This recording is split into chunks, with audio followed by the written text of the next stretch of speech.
আসসালামু আলাইকুম। প্রিয় দর্শক, অন্য মঞ্চের আলোচনায় আজ আমাদের অতিথি হিসেবে আছেন সেনাবাহিনী মাঠে আছে 17 সেপ্টেম্বর 2024 থেকে।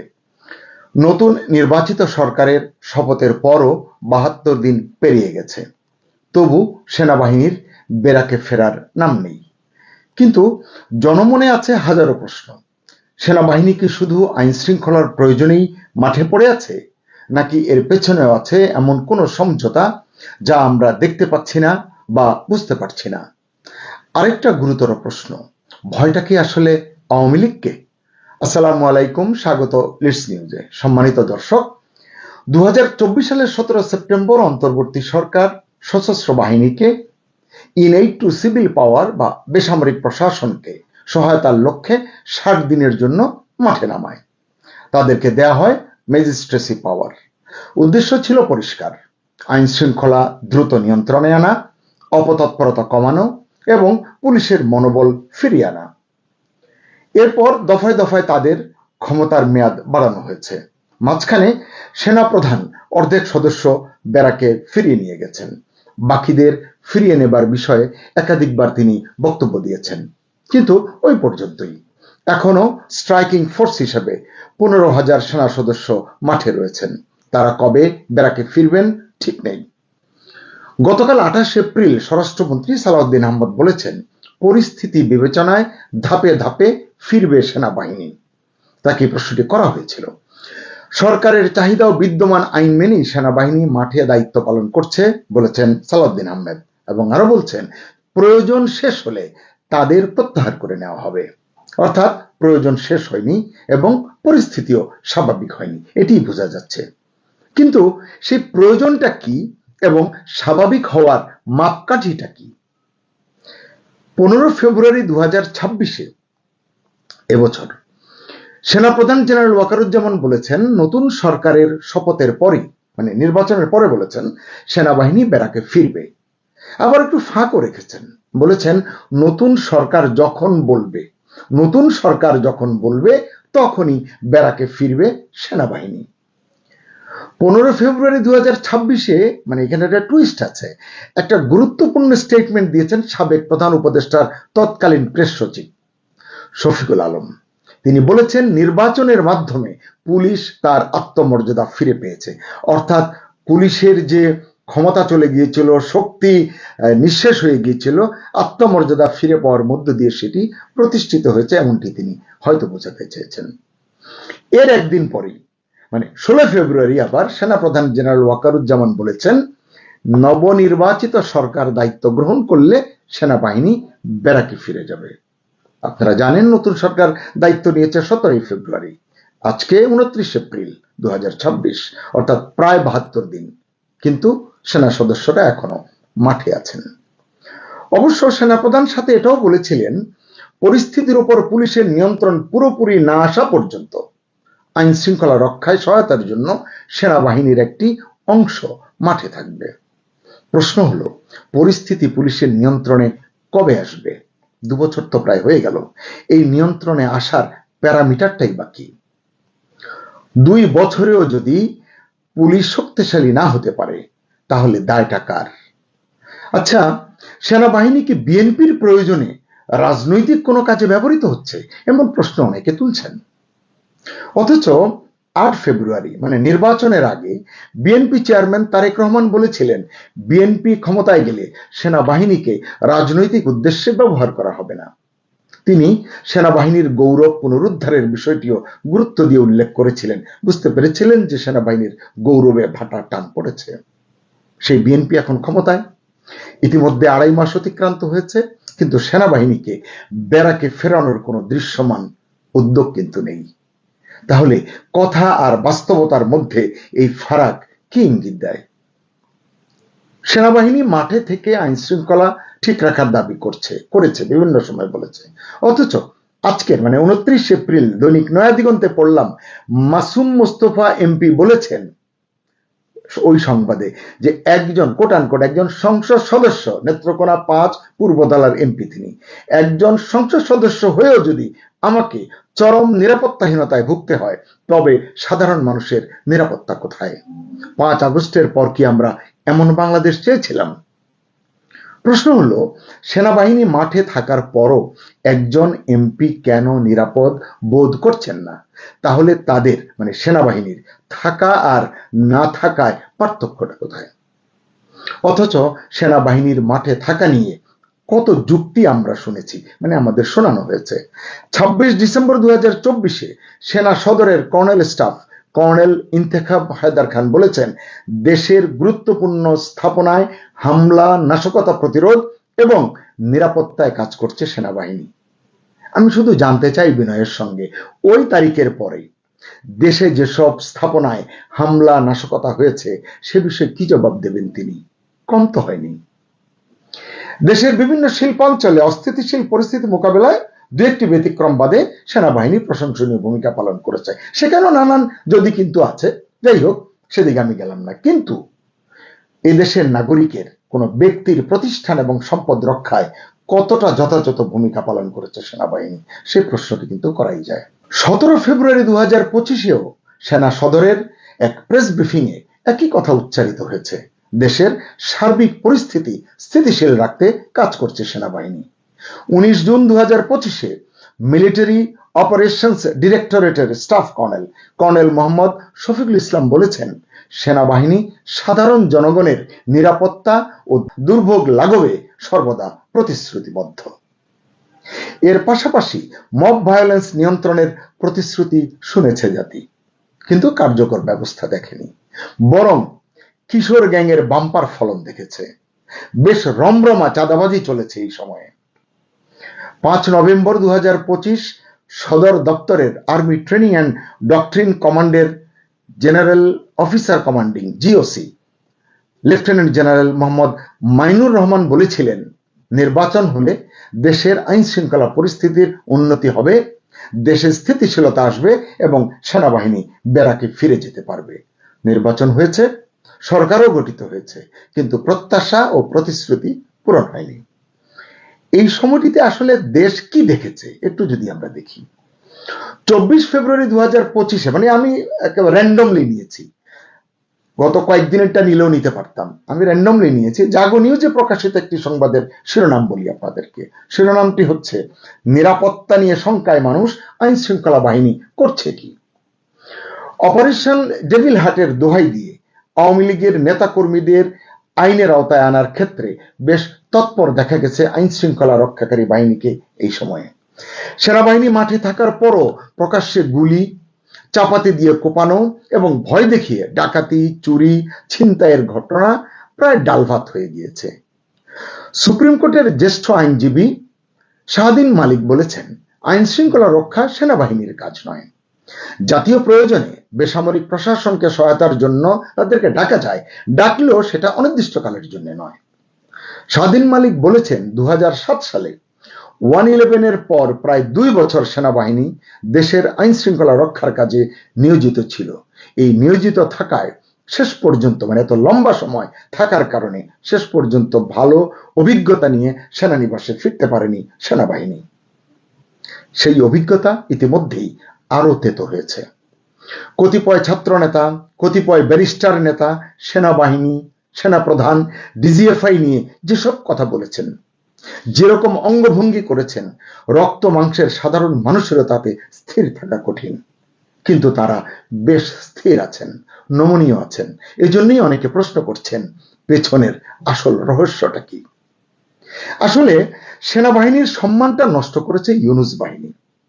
হাসনাত না ওয়াকার, হাসনাত হাসনাত, এই স্লোগান যখন হজম করতে পেরেছে এই বাহিনী, তাদের কাছে জনপ্রত্যাশা খুব বেশি না থাকাই ভালো। সেনাবাহিনী মাঠে থাকাকালেই পুলিশকে, আওয়ামী লীগের নেতাকর্মীদের অনেককে প্রকাশ্যে মব করে হত্যা করা হয়েছে। পত্রপত্রিকায় এসেছে এগুলো। মুক্তিযোদ্ধাদের নানানভাবে অপমান করা হয়েছে, নিপীড়ন করা হয়েছে। পুলিশের মনোবল ধ্বংসে সেনাবাহিনীর দায় কি কম?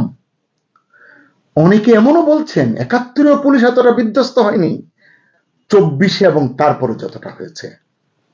কিন্তু সেই পুলিশের মনোবল ফিরলে সেনাবাহিনী ব্যারাকে ফিরবে, এটি এখন বড় একটি যুক্তি হয়ে দাঁড়িয়েছে। বিশ্লেষকরা শুরুতেই সতর্ক করেছিলেন, নির্বাচন এবং গণতান্ত্রিক প্রক্রিয়ায় উত্তরণে দীর্ঘসূত্রতা হলে, মানে বিলম্ব হলে বেসামরিক সরকারে সেনাবাহিনীর প্রভাব বাড়তে পারে। খুব স্বাভাবিক এটি। এ কারণে অনেকে এমন আশঙ্কাও করছেন দেশটাকে শেষ পর্যন্ত পাকিস্তান স্টাইলের হাইব্রিড রেজিমের দিকে ঝুঁকছে। সেনাবাহিনীর দীর্ঘমেয়াদী উপস্থিতি নিয়ে জনমনে নানান প্রশ্ন, কৌতূহল, এমনকি বিতর্কও আছে।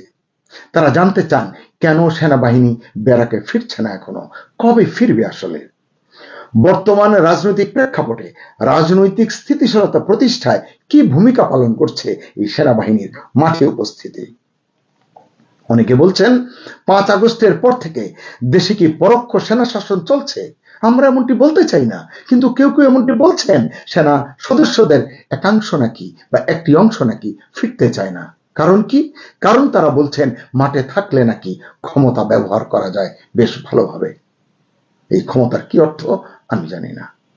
অনেকে বলছেন এই সরকার সমঝোতার ভোটে নির্বাচিত, তাই কার্যক্রম নিষিদ্ধ আওয়ামী লীগের ভয়ে সেনাবাহিনীকে ব্যারাকে ফেরাচ্ছে না।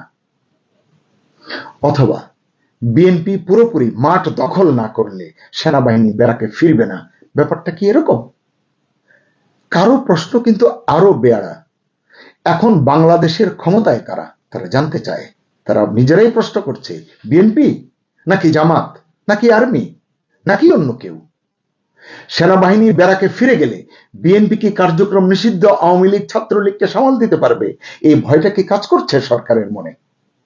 আবার কেউ বলছেন বিএনপি এত জনপ্রিয় দল, জামাত এত জনপ্রিয় দল, আর এনসিপি তো দেশটাই স্বাধীন করেছে বলে দাবি করে, তাহলে সেনাবাহিনী ব্যারাকে ফিরলে তাদের ভয়টা কি? তাছাড়া ক্ষমতাসীনদের অনেকেই বলেছেন দেশে এখন আওয়ামী লীগ নাই, শেখ হাসিনা কোনোদিন এই দেশে আর ফিরতে পারবেন না। তাহলে ভয়টা কাকে? 5 আগস্ট যে সেনা কু হয়েছে বলে অভিযোগ উঠেছে বা কথা উঠেছে, তাহলে সেটাই কি সত্যি? মার্কিন প্ল্যান কি এরকম ছিল? আর কি কি আছে মার্কিনীদের প্ল্যানে?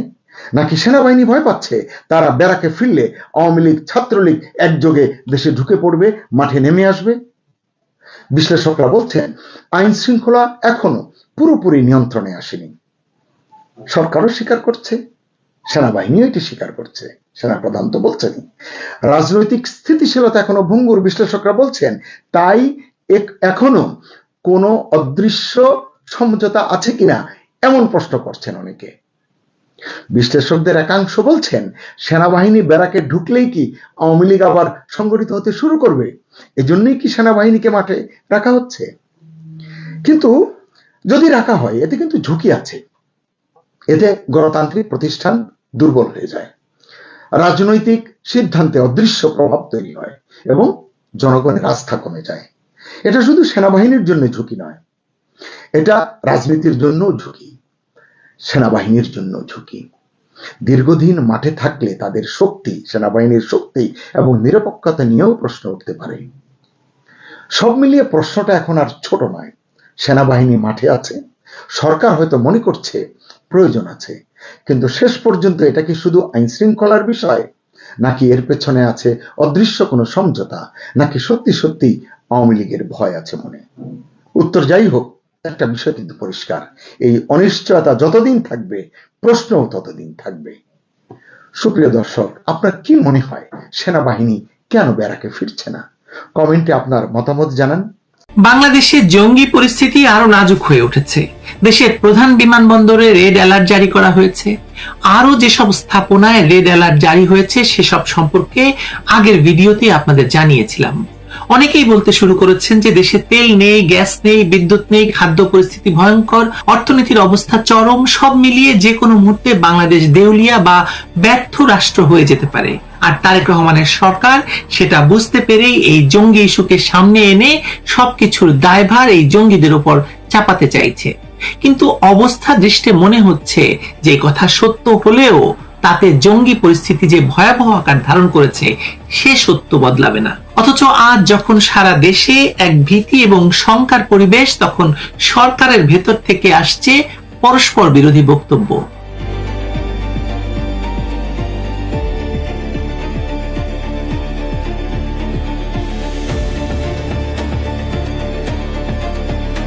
মঙ্গলবার 28 এপ্রিল কোস্টগার্ড সদর দপ্তরে দাঁড়িয়ে স্বরাষ্ট্রমন্ত্রী সালাউদ্দিন আহমেদ অত্যন্ত নির্লজ্জভাবে দাবি করছেন যে বাংলাদেশে বর্তমানে কোনো জঙ্গি তৎপরতা নেই। ইউনূসের স্বরাষ্ট্র উপদেষ্টার মতো তিনিও একই কথা বলছেন। তাহলে বাবা রেড অ্যালার্ট কেন? তিনি আরো বলছেন এই জঙ্গিবাদ নাকি শেখ হাসিনা সরকারের একটি রাজনৈতিক নাটক ছিল, অর্থাৎ যে সরকার বাংলাদেশকে জঙ্গি মুক্ত করেছিল সেই সরকারের কঠোর অবস্থানকে তিনি অস্বীকার করছেন। কিন্তু ট্র্যাজেডি হলো ঠিক একই দিনে প্রধানমন্ত্রীর তথ্য এবং সম্প্রচার বিষয়ক উপদেষ্টা ডক্টর জাহেদুর রহমান সচিবালয়ে সাংবাদিকদের ব্রিফিং এ স্পষ্টভাবে স্বীকার করছেন যে দেশে জঙ্গি নেই একথা বলা যাবে না, দেশে জঙ্গি অবশ্যই আছে। তিনি স্বীকার করেছেন যে একটি ক্ষুদ্র অংশ উগ্রপন্থার প্রবণতায় রয়েছে। প্রশ্ন জাগে, স্বরাষ্ট্রমন্ত্রী যদি না জানেন যে দেশে জঙ্গি আছে কি নেই, তাহলে কার নির্দেশে বিমানবন্দরগুলোতে রেড অ্যালার্ট জারি হলো? পুলিশ কি তবে সরকারের নিয়ন্ত্রণে নেই, নাকি সরকারের এক হাত জানে না অন্য হাত কি করছে? এই বিভ্রান্তি কেবল প্রশাসনিক অদক্ষতা নয়, এটি একটি গভীর ষড়যন্ত্রের অংশ।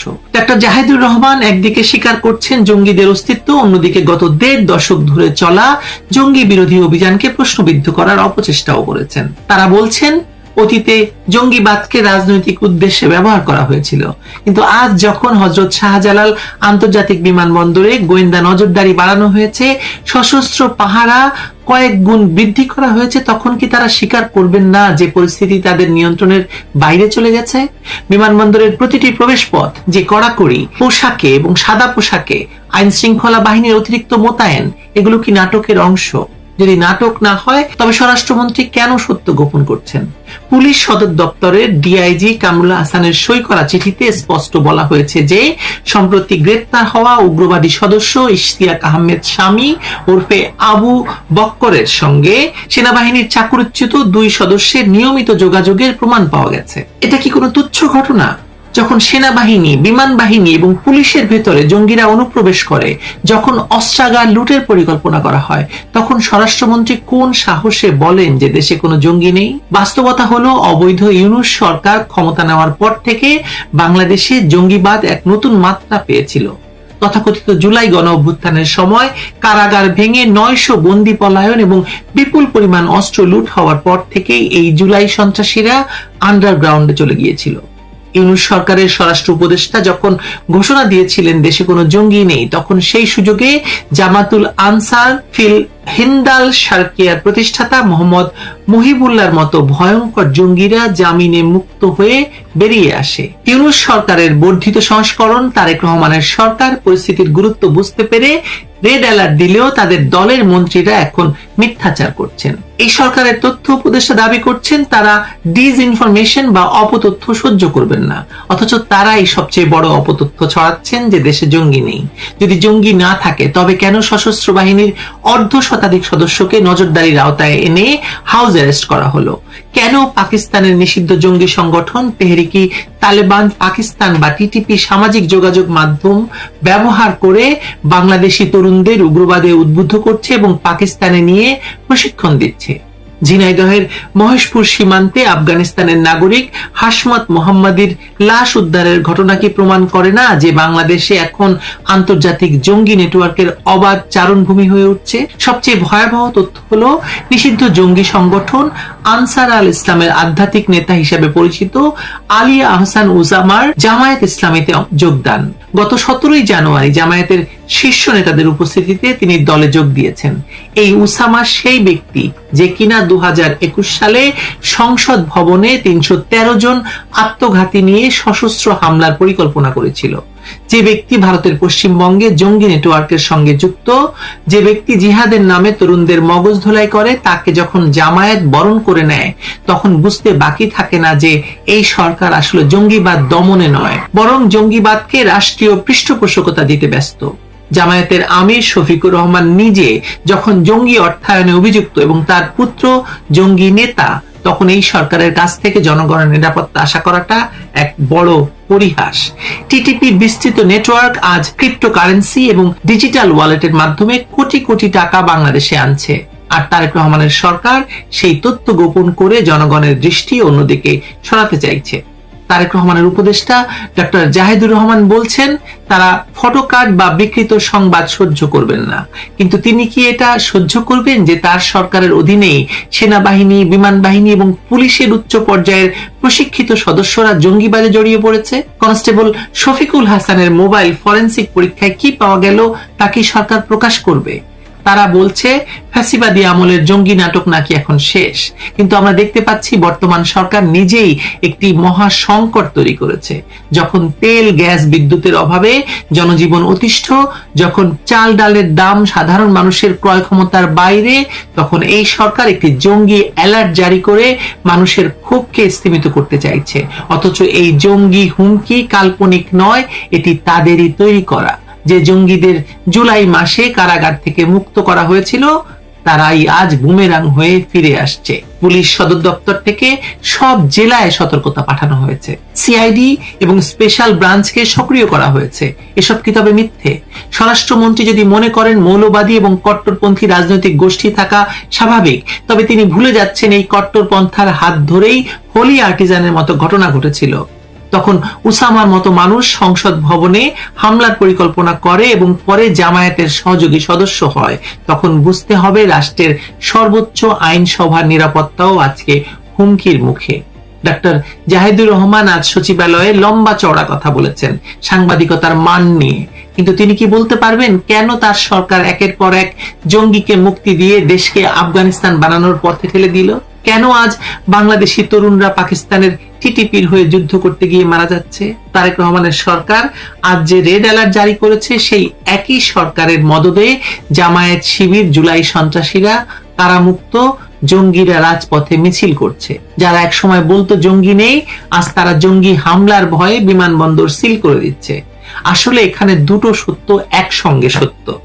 একটি হলো তারেক সরকার নিজেদের অর্থনৈতিক ব্যর্থতা, খাদ্য সংকট, বিদ্যুৎ সংকট, রাষ্ট্রীয় বিপর্যয় ঢাকতে জঙ্গিদেরকে সামনে আনছে। আরেকটি সত্য হলো তাদের নিজেদের পোষা সাপই এখন তাদের দংশাতে প্রস্তুত। অবৈধ ইউনূস সরকারের 20 মাসের জঙ্গিপ্রীতির ফসল এখন ঘরে ফিরেছে। বাংলাদেশ অতীতে জঙ্গিবাদ দমনে সফলতা দেখিয়েছে, সারা বিশ্ব বাংলাদেশের প্রশংসা করেছে। সেই সফলতার পেছনে ছিল রাজনৈতিক সদিচ্ছা, জঙ্গিবাদ বিরোধী কঠোর অবস্থান এবং রাষ্ট্রের নৈতিক দৃঢ়তা। আজ সেই দৃঢ়তা নেই। যে রাষ্ট্র জঙ্গিকে মুক্তি দেয়, জঙ্গিকে দলে টানে, জঙ্গিকে রাজনৈতিক মিত্র বানায়, সে রাষ্ট্র পরে রেড অ্যালার্ট দিয়ে জনগণকে বাঁচাতে পারবে না। কারণ জঙ্গি দমন শুধু বন্দুক দিয়ে হয় না, জঙ্গি দমন হয় রাষ্ট্রের নৈতিক অবস্থান দিয়ে। আর সেই অবস্থান আজ বাংলাদেশ হারিয়ে ফেলেছে। এই সরকার আসলে একটি ব্যর্থ এবং অবৈধ সরকার। একদিকে তারেক রহমানের অদৃশ্য নির্দেশ, অন্যদিকে ডক্টর মোহাম্মদের ইউনূসের রেখে যাওয়া উপদেষ্টাদের নানা কারসাজি এবং যুদ্ধাপরাধী জামায়াত ইসলামী এবং এনসিপির চরম অরাজকতা সৃষ্টির প্রচেষ্টা, সব মিলিয়ে জঙ্গি পরিস্থিতিকে তারা কখনো অস্বীকার করছে, কখনো রাজনৈতিক ঢাল হিসেবে ব্যবহার করছে। যখন আন্তর্জাতিক চাপে পড়ে রেড অ্যালার্ট দিচ্ছে, তখন নিজেদের ভোটার এবং মিত্র জামায়াত শিবিরকে খুশি করতে বলছে দেশে জঙ্গি নেই। এই যে বহুমুখিতা বাংলাদেশকে আরো বড় বিপদের মুখে দাঁড় করিয়ে দিচ্ছে। যদি জঙ্গি না থাকে তবে কেন বিমানবন্দর থেকে শুরু করে প্রতিটি স্থাপনায় যুদ্ধাবস্থা? কেন সাধারণ মানুষকে নিবিড় তল্লাশির মুখোমুখি হতে হচ্ছে? এর নেপথ্যে যারা আছে তারা আসলে ক্ষমতার মসনদ টিকিয়ে রাখতে জঙ্গিবাদকে লালন করছে। যে সরকার জঙ্গির সঙ্গে ঘর করে, সে সরকার কোনোদিন জঙ্গি নির্মূল করতে পারবে না, পারে না। আপনারা 2001 থেকে 2006 সালে ভুলে গেছেন, বাংলা ভাইয়ের কথা ভুলে গেছেন, শায়ক আব্দুর রহমানের কথা ভুলে গেছেন। একই ঘটনা এখন ঘটছে। আজ রেড অ্যালার্ট জারি করে যে আতঙ্ক ছড়ানো হয়েছে, তার দায় সরকারকে নিতে হবে। কারণ তারা নিজেরাই বাংলাদেশের নিরাপত্তা ব্যবস্থাকে জুলাই সন্ত্রাসীদের হাতে তুলে দিয়েছে। পরিস্থিতির এই অবনতি কেবল শুরু। সামনে যে আরো ভয়াবহ দিন আসছে তা সরকারের এই চরম বিভ্রান্তিকর বক্তব্যগুলো থেকেই স্পষ্ট হয়ে উঠছে। জনগণের জানমালের নিরাপত্তা আজ এক ধরনের প্রহসনে পরিণত হয়েছে, যেখানে স্বরাষ্ট্রমন্ত্রী জানেন না তার বাহিনী কেন সতর্কতা জারি করেছে। এটাই কি তবে সেই নতুন বাংলাদেশ, নতুন বন্দোবস্ত, যেখানে জঙ্গিরা জামায়াতের পতাকা তলে সংসদ দখলের স্বপ্ন দেখে আর সরকার রেড অ্যালার্টের নাটক সাজায়? উত্তরটা জানাবেন কমেন্ট করে। অপেক্ষায় থাকবো। ভালো থাকেন।